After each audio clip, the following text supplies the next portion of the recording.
Terima kasih Ibu. Sebelumnya, Assalamualaikum warahmatullahi wabarakatuh. Selamat siang Bapak Ibu. Terima kasih sebelumnya dari tim UPG PGN atas undangannya untuk bisa sharing pada hari ini.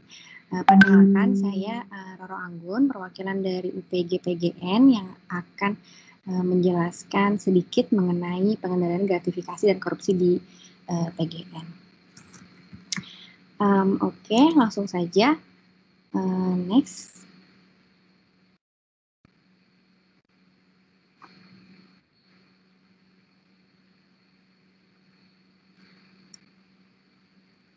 Oke. Sebelumnya di tahun 2019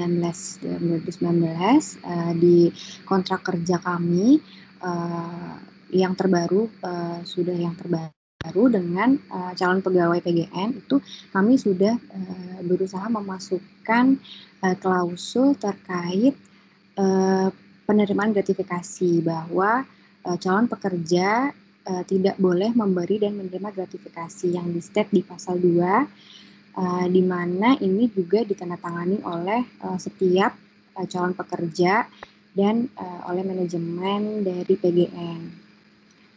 Next, untuk cerita dari Great Wall of China ini, seperti kita tahu ya, Great Tembok Cina itu salah satu benteng yang terpanjang di dunia gitu, kurang lebih panjangnya 5.000 km. Pastinya kekuatannya juga sudah tidak diragukan. Namun yang membuat Great Wall of China ini bisa ditembus adalah bukan karena kekuatannya yang kurang kuat, bukan juga karena bisa diruntuhkan, namun tidak lain tidak bukan adalah karena gratifikasi. Jadi ceritanya pada saat itu dari pihak musuh ya itu bisa menyuap para penjaga tembok Cina sehingga akhirnya runtuh juga dinasti Qing ya di Cina ini dan bisa disusupi oleh para musuh seperti itu. Jadi sebenarnya gratifikasi ini prakteknya juga pun sudah dimulai dari sebelum Masehi ya. Jadi apalagi sekarang kita lebih fokus untuk mengendalikan si gratifikasi. Lanjut Mbak Astrid. Untuk nextnya gratifikasi dan korupsi. Nah ini adalah penangkapan yang terakhir oleh KPK, yakni si Bapak Zumi Zola ya. Seperti kita tahu ya, beliaunya ini pernah menjabat sebagai Bupati Tanjung Jabung Timur periode 2016 dan terakhir sebagai Gubernur Jambi periode 2016 sampai 2021. Pendidikannya pun nggak main-main ya Bapak Ibu, S1-nya di IPB, S2-nya pun di London Metropolitan University. Tingkat pendidikan tinggi juga tidak menjamin seseorang itu luput dari gratifikasi begitu. Nah, next. Pak Zumi Zola ini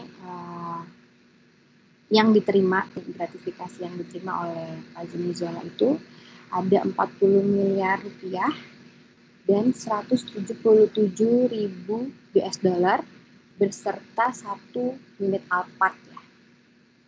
Nah, ini juga nominalnya nggak sedikit ya Bapak Ibu. Mungkin pada prakteknya sedikit-sedikit lama-lama menjadi bukit seperti itu. Kemudian next, dari gratifikasi yang diterima Pak Zumi Zola ini, beliau juga pergunakan untuk ada yang membeli hewan kurban, ada yang kemudian juga disumbangkan seperti ambulans, kemudian biaya menjahit pakaian. Nah, beliau ini, Pak Zumi Zola ini juga terkenal ternyata suka mengkoleksi action figure. Dan action figure juga harganya yang nggak main-main ya Bapak Ibu. Harganya sekitar 300 jutaan ya yang dia pakai dari nominal uang yang diterima dari gratifikasinya. Kemudian next, Mbak Astrid.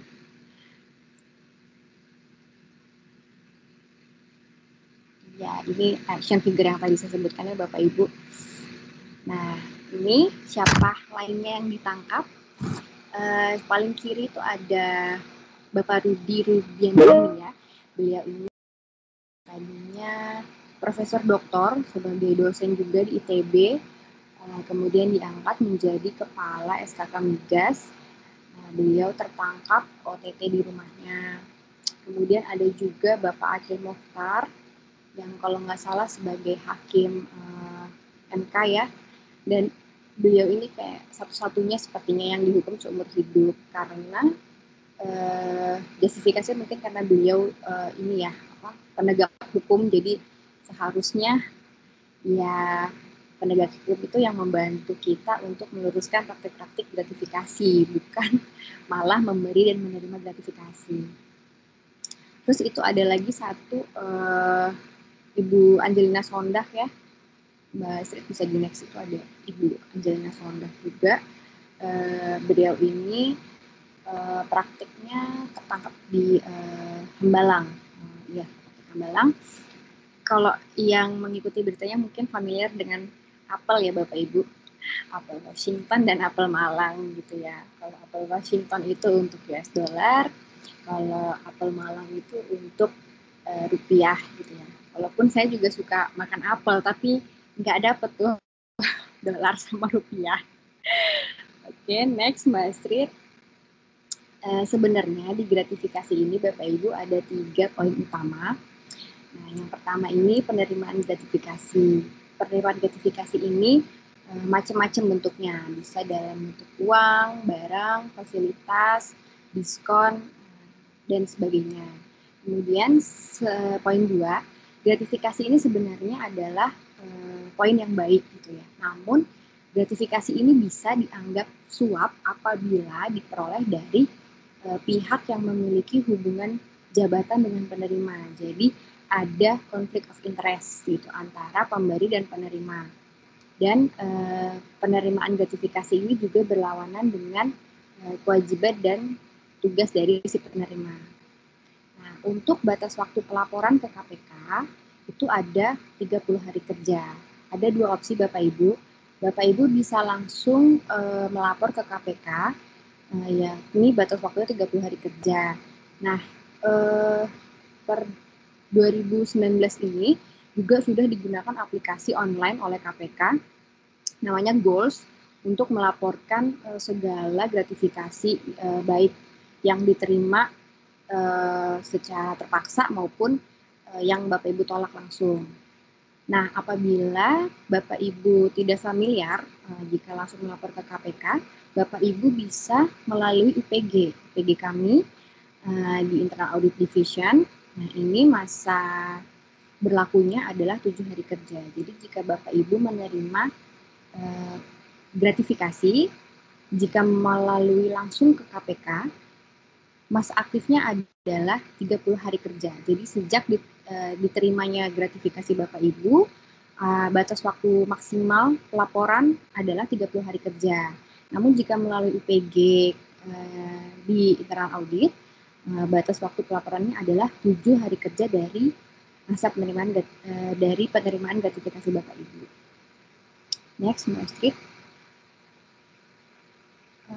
Untuk definisi gratifikasi sesuai dengan penjelasan pasal 12B Undang-Undang Nomor 20 tahun 2001, gratifikasi adalah pemberian dan atau penerimaan dalam arti luas. Jadi pemberian dalam hal uang, barang, pinjaman, tiket perjalanan, fasilitas penginapan, perjalanan wisata secara cuma-cuma, baik yang diterima di dalam negeri maupun di luar negeri, dan yang dilakukan dengan menggunakan sarana elektronik ataupun tanpa sarana elektronik. Next, untuk aturannya di PGN Persero itu di internal ada keputusan direksi nomor 051300 tanggal 27 Desember 2019 tentang benturan kepentingan dan pengendalian gratifikasi. Dikuatkan juga dengan pembentukan tim unit pengendalian gratifikasi oleh surat tugas tanggal 27 Desember 2019. Untuk surat tugas tim UPG ini berlaku per 1 tahun Bapak Ibu. Jadi memang kami menghindari konflik of interest, jadi akan di-switch terus seperti itu. Dan untuk peraturan eksternal ada di Undang-Undang Nomor 31 Tahun 99. Dan ada juga surat pimpinan KPK tanggal 21 Januari 2013 perihal himbauan terkait gratifikasi. Ada juga surat edaran Menteri Negara BUMN tanggal 30 September 2013 dan peraturan KPK nomor 2 tahun 2019. Next. Nah, untuk gratifikasi ini sesuai dengan pasal 12B ayat 1 Undang-Undang Nomor 20 Tahun 2001, di mana setiap gratifikasi kepada pegawai negeri atau penyelenggara negara dianggap pemberian suap apabila berhubungan dengan jabatan dan berlawanan dengan kewajiban atau tugasnya. Nah, di sini yang ditekankan adalah jika Bapak Ibu menerima gratifikasi, Bapak Ibu wajib melaporkan gratifikasi yang Bapak Ibu terima kepada KPK. Seperti yang tadi kami sampaikan di awal, kepada KPK itu harus 30 hari kerja jika ingin melalui UPG PGN dalam masa 7 hari kerja.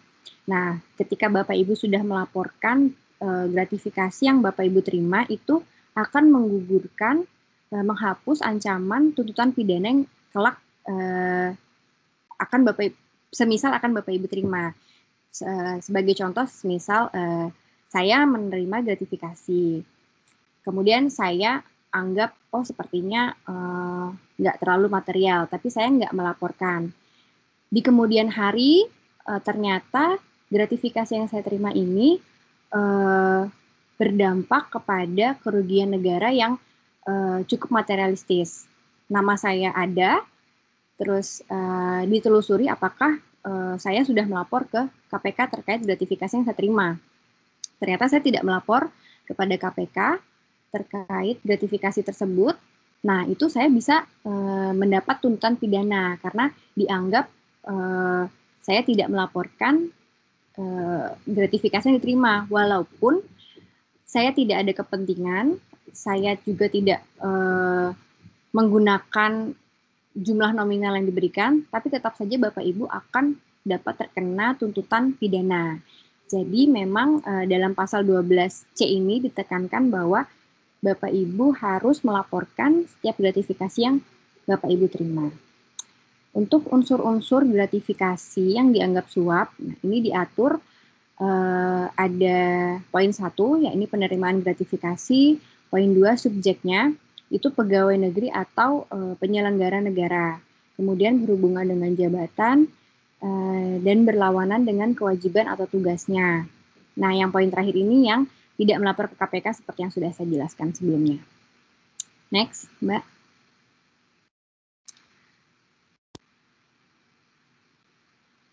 Nah, ini penyelenggara negara. Nah, kalau Bapak Ibu sadari, walaupun kita bukan pegawai negeri ya, pegawai negeri sipil maksud saya, walaupun kita bukan pegawai negeri sipil, bukan berarti kita bukan penyelenggara. Seperti diatur di sini bahwa undang-undang itu mengatur lebih luas pengertian dari pegawai negeri, yakni yang pertama pegawai negeri sipil atau yang disebut aparatur sipil negara.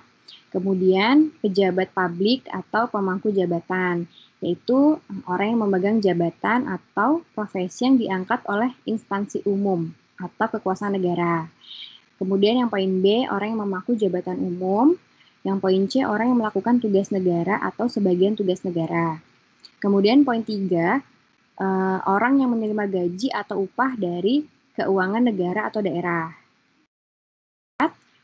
Menerima gaji atau upah dari suatu korporasi yang menerima bantuan dari keuangan negara. Yang terakhir, orang yang menerima gaji atau upah dari korporasi lain yang mempergunakan modal atau fasilitas dari negara atau masyarakat. Nah, dari kelima penjelasan ini, kita sebagai pegawai PGN Group itu bisa dikategorikan masuk ke dalam poin 4 ya Bapak Ibu. Jadi PGN ini dibangun dengan bantuan keuangan dari negara. Kemudian Bapak Ibu di PLI juga secara tidak langsung termasuk dalam golongan 4 karena Bapak Ibu karena PLI dibantu dengan yang mana PGN dibantu dari keuangan negara. Seperti itu. Next.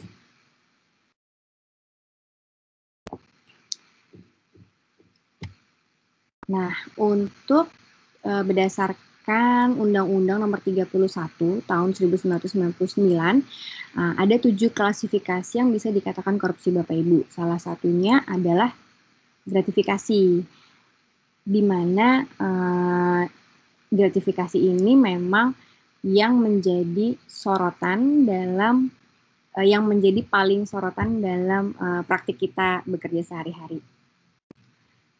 Next, Mbak Sip. Nah, ini Bapak Ibu praktik umum penerimaan hadiah. Ini ada 3 poin yang paling sering kita temui, paling sering kita bersinggungan di pekerjaan kita sehari-hari. Yang pertama keagamaan, yaitu event Idul Fitri, ataupun Hari Raya Natal, Imlek, dan Tahun Baru.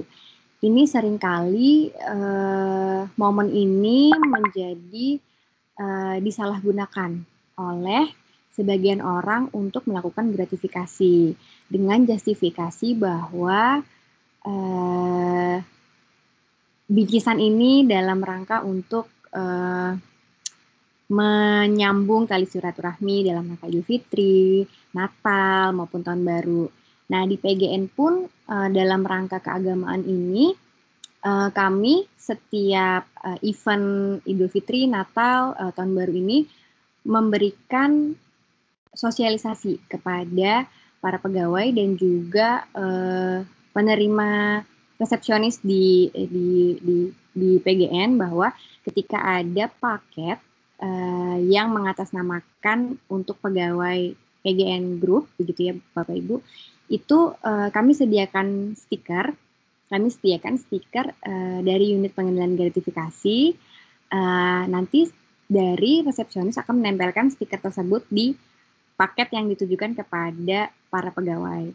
Nah, di stiker itu juga tercantum informasi bahwa paket ini harus dilaporkan kepada KPK maupun unit pengendalian gratifikasi. Bapak Ibu boleh pilih salah satu, dan nanti akan di-trace oleh kami seperti itu Bapak Ibu. Dan nantinya untuk prosedurnya akan dijelaskan nanti, saya jelaskan nanti di bawah. Namun memang jika Bapak Ibu merasa tidak bisa menolak alias Bapak Ibu terpaksa harus menerima seperti itu, tidak apa-apa, diterima saja karena nanti akan ada prosedural untuk pelaporannya seperti itu. Kemudian poin kedua yakni budaya. Nah, ini juga sangat bersinggungan dengan praktik kita sehari-hari. Ada pernikahan, khitanan, duka cita. Nah, kalau yang paling sering mungkin yang pernikahan ya Bapak Ibu ya. Ketika kita posisi sebagai orang yang mengadakan pernikahan, kita kan adanya di panggung begitu ya Bapak Ibu, dan kita tidak bisa menolak uang amplop ya Bapak Ibu, uang amplop yang diberikan kepada kita. Nah, ini posisi Bapak Ibu sekalian di sini adalah tidak bisa menolak. Bapak Ibu tidak bisa menolak jika ada gratifikasi yang diberikan. Namun, Bapak Ibu bisa melaporkan juga kepada yang tadi saya sebutkan di atas, kepada KPK, kepada UPG juga bisa. Untuk besarannya juga nanti akan saya jelaskan di bawah. Untuk yang terakhir itu seperti ulang tahun pegawai, ulang tahun sesama pegawai, promosi. Nah, ini juga seringkali disalahgunakan untuk membuat kita bertentangan dengan tugas dan kewajiban kita. Next, Mbak.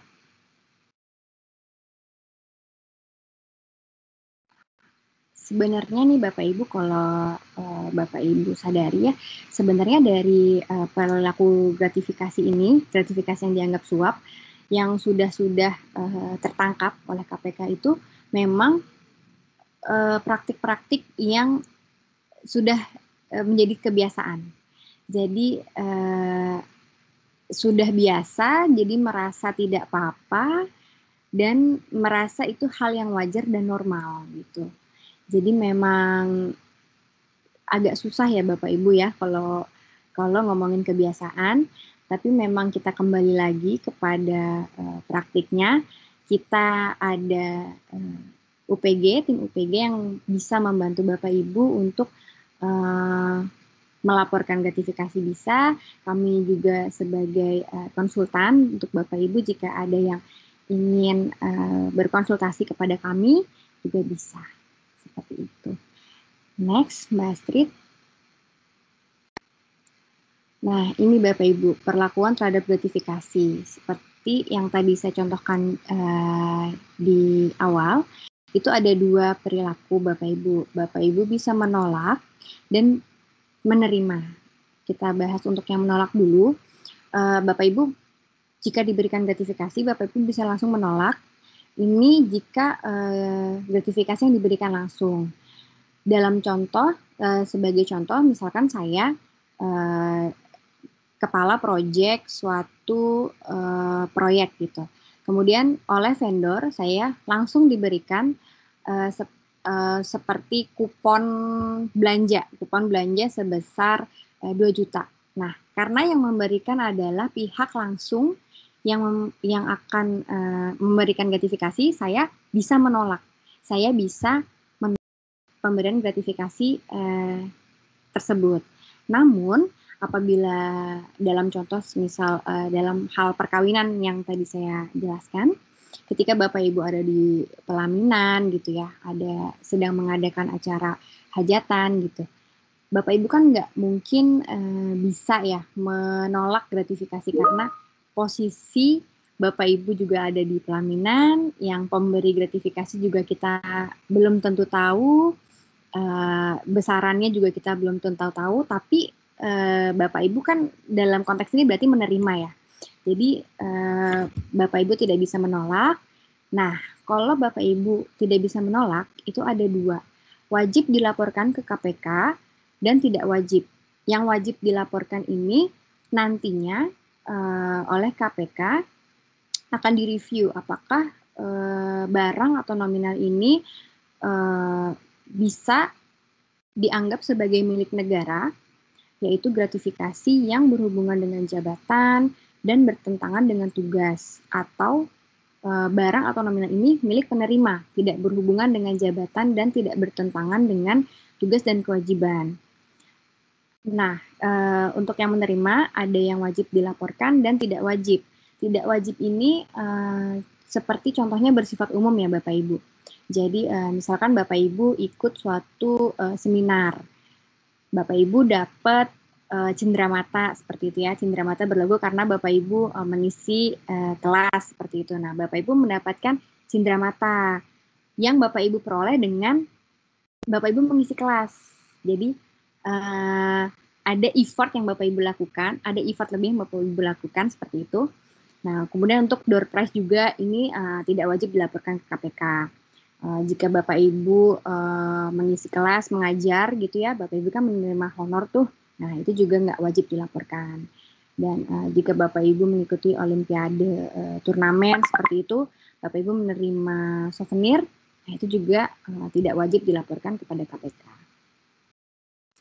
Next, Mbak. Nah, sanksi pidananya nih Bapak Ibu, kalau dilihat-lihat, penerima dan pemberi itu, penerima yang sanksinya besar sekali, berkali-kali lipat daripada pemberi. Karena sesungguhnya gratifikasi itu bisa dirubah Bapak Ibu dari mindset si penerima. Harapannya seperti itu ya Bapak Ibu. Jadi kalau penerima ini hukumannya bisa pidana penjara seumur hidup atau pidana penjara paling singkat 4 tahun dan paling lama 20 tahun. Dengan denda paling sedikit 200 juta dan paling banyak 1 miliar Bapak Ibu. Nah, untuk pemberi, ini pidana penjara paling lama 3 tahun atau denda paling banyak 150 juta. Next, Mbak Astrid. Ini klasifikasi untuk gratifikasi yang tidak wajib dilaporkan. Poin pertama, karena hubungan keluarga. Nah, ini kalau hubungan keluarga kan dianggap tidak akan memiliki kepentingan ya Bapak Ibu. Kemudian yang poin 2, penyelenggaraan pernikahan. Nah, seperti yang saya jelaskan tadi, untuk nominalnya ketika Bapak Ibu sedang menyelenggarakan pernikahan atau upacara adat seperti itu, nominal yang paling banyak yang boleh diberikan adalah 1 juta rupiah. Jadi jika nominal itu di bawah 1 juta atau 1 juta itu dianggap tidak wajib untuk dilaporkan kepada KPK. Kemudian yang poin 3 terkait musibah atau bencana, ini juga paling banyak 1 juta. Poin 4, semua pegawai pisah sambut, pensiun atau ulang tahun maksimal 300.000 dengan total pemberian 1 juta dalam 1 tahun yang sama. Ini pegawai pisah sambut, pensiun ini maksimal 300.000 dalam bentuk barang ya Bapak Ibu. Jadi bukan cash uang 300.000 seperti itu. Jadi misalkan ada Bapak A akan melakukan pisah sambut gitu ya. Kami boleh memberikan maksimum barang yang bernilai 300.000 dalam sekali event itu gitu. Jadi Bapak Ibu bisa memberikan 4 kali berarti ya, 300.000 3 kali dan 100.000 3 kali. Intinya adalah total pemberiannya itu 1 juta dan di dalam tahun yang sama untuk orang yang berbeda maksud saya seperti itu. Kemudian poin 5, untuk sesama rekan kerja, nah ini juga tidak dalam berbentuk uang ya Bapak Ibu, maksimal 200.000 dengan total pemberian 1 juta. Nah ini juga hampir sama dengan poin 4, namun maksimal adalah 200.000, bernilai 200.000. Yang perlu ditekankan juga ini sesama rekan kerja di satu korporasi. Jadi semisal saya sebagai pegawai PGN dan ada pegawai A gitu, pegawai di Telkomsel gitu ya. Ini tidak berlaku ya Bapak Ibu, karena dianggap tidak cukup kuat untuk melakukan gratifikasi seperti itu. Kemudian poin 6, hidangan atau sajian yang berlaku umum. Nah ini seringkali memang sangat beririsan dengan kami di auditor Bapak Ibu. Jadi semisal ada tim audit yang melakukan audit ke lokasi yang kami belum pernah datangi seperti itu. Jadi lokasinya kami baru. Nah, ketika diajak makan siang, ini semua juga ikut makan siang. Tim kami, tim auditor, maksud saya tim auditor juga ikut makan siang, auditi juga ikut makan siang, maka hidangan ini, makan siang ini tidak bisa dianggap sebagai gratifikasi Bapak Ibu, karena setiap orang menerima berlaku umum, jadi tidak ada nilai lebih di hidangan atau sajian tersebut. Next, Mbak. Untuk poin 7, ini adalah prestasi akademis atau non-akademis yang diikuti dengan biaya sendiri, seperti kejuaraan atau perlombaan. Kemudian poin 8, bunga dari penempatan dana investasi atau kepemilikan saham pribadi yang berlaku umum. Kemudian poin 9, ada manfaat bagi seluruh peserta koperasi atau organisasi yang berlaku umum. Nah ini juga kan seperti yang sudah saya jelaskan sebelumnya, karena berlaku umum, semua menerima, perlakuannya adalah sama, maka tidak bisa dikatakan sebagai gratifikasi. Kemudian poin 10, seminar kit. Nah ini jika Bapak Ibu mengikuti seminar begitu ya, Bapak Ibu mendapatkan seminar kit seperti misalnya USB atau tas seperti itu ya. Namun semuanya mendapatkan hal yang sama. Nah, itu tidak bisa dikatakan gratifikasi. Kemudian poin 11, hadiah atau beasiswa yang ada kaitannya dengan peningkatan prestasi kerja. Ini sama seperti dengan Bapak Ibu mengisi kelas tadi ya Bapak Ibu mengajar di suatu kelas online misalnya ya. Bapak Ibu menerima hadiah, menerima honor. Nah, ini tidak wajib dilaporkan. Kemudian yang terakhir diperoleh dari kompensasi atas profesi di luar kedinasan. Ini sama seperti ketika Bapak mengajar kelas seperti itu. Next, Mbak. Nah, UPG, unit pengendalian gratifikasi ini adalah unit atau fungsi di lingkungan organisasi instansi yang menjalankan fungsi pengendalian penerimaan hadiah atau fasilitas. Fungsi dari UPG ini yakni penyiapan perangkat aturan serta sosialisasi, penerimaan dan pemrosesan laporan, dan memberikan informasi data terkait perkembangan sistem pengendalian gratifikasi kepada manajemen.